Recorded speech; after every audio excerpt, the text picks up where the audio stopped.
Hi guys, ഇന്ന് ഒരു രണ്ട് മൂന്ന് സൂക്തങ്ങളെ കുറിച്ച് പറയുന്നത് അതിമനോഹരമായ ഖുർആനിൽ ഞാൻ വായിച്ചതിൽ എനിക്ക് വളരെ അട്രാക്ട് ചെയ്ത രണ്ട് മൂന്ന് സൂക്തങ്ങളെ കുറിച്ച് പറയാനാണ് ആഗ്രഹിക്കുന്നത്. ഒന്നാമത്തേതെന്ന് പറഞ്ഞാൽ, നിങ്ങൾ ഒരുപാട് കുന്നോളം മലയോളം നിങ്ങൾ പാപം ചെയ്തു പോയിട്ടുണ്ടെങ്കിൽ, മനുഷ്യ സഹജമാണ്, പാപങ്ങൾ ചെയ്തു പോകാൻ ചാൻസ് ഉണ്ട്. ഞങ്ങൾ മനുഷ്യനെ സൃഷ്ടിച്ച ആ രീതിയിലാണല്ലോ. അപ്പോൾ എന്തെങ്കിലും തെറ്റുകൾ ചെയ്തു പോയിട്ടുണ്ടെങ്കിൽ നിങ്ങൾ നിർബന്ധമായിട്ടും എൻ്റെ കാരുണ്യത്തെ തൊട്ട് നിങ്ങൾ നിരാശരാകേണ്ടതില്ല എന്ന് പറയുന്നൊരു സൂക്തമുണ്ട്. ദൈവം, അതായത് അള്ളാഹു പറയുന്ന ഒരു വചനം എന്ന് പറഞ്ഞാൽ, നിങ്ങൾ സമുദ്രത്തിൻ്റെ നൊരക്കണക്ക് അത്രമാത്രം മാലിന്യങ്ങളോ തെറ്റുകളോ നിങ്ങൾ ആരോടെങ്കിലും മനുഷ്യരോട് ചെയ്തു പോയിട്ടുണ്ടെങ്കിൽ നിങ്ങൾ എൻ്റെ കാരണത്തെ തൊട്ട് നിങ്ങൾ നിരാശരാകേണ്ടതില്ല.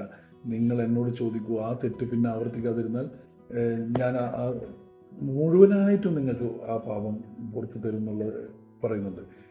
അത് ഭയങ്കരമായിട്ട് അട്രാക്ട് ചെയ്തു. പിന്നെ സുഹൃത്തുക്കൾ, അതിൽ ഒരു വചനമുണ്ട്, ഒരു ജനത സ്വയം മാറ്റത്തിന് തയ്യാറാകാത്തടത്തോളം കാലം ദൈവം, അതായത് അള്ളാഹു, അവരെ മാറ്റില്ല എന്ന് പറയുന്നത് വല്ലാത്തൊരു വചനം അത്. കാരണം ഞങ്ങൾ എന്തെങ്കിലും ഒരു ചേഞ്ചസ് ആഗ്രഹിക്കുന്നുണ്ടെങ്കിൽ, ഞങ്ങൾ വ്യക്തിപരമായിട്ട് ഒരു ജനതയോ ഒരു സമൂഹമോ ആഗ്രഹിക്കുന്നുണ്ടെങ്കിൽ നിർബന്ധമായിട്ട് നിങ്ങളെ മൈൻഡ് സെറ്റ് ആദ്യം മാറ്റണം എന്നാണ് അതിൽ പറയുന്നത്. നിങ്ങൾ സ്വയം മാറ്റത്തിന് തയ്യാറാകാത്തടത്തോളം കാലം ദൈവം, അള്ളാഹു നിങ്ങളെ മാറ്റില്ല എന്ന് പറയുന്നത്. പിന്നെ അലം യാലം ബിഅന്നല്ലാഹ ഖൈറ, എന്നും സദാ നിന്നെ നിരീക്ഷിച്ചു കൊണ്ടിരിക്കുന്ന, നിന്നെ നോക്കിക്കൊണ്ടിരിക്കുന്ന ദൈവം. അങ്ങനെ ഒരു വചനം വായിക്കുന്ന ഒരാൾക്ക് ഒരിക്കലും ഒരു തെറ്റിലേക്കോ അല്ലെങ്കിൽ ഒരു നന്മ ചെയ്യാതിരിക്കാനോ പറ്റില്ല.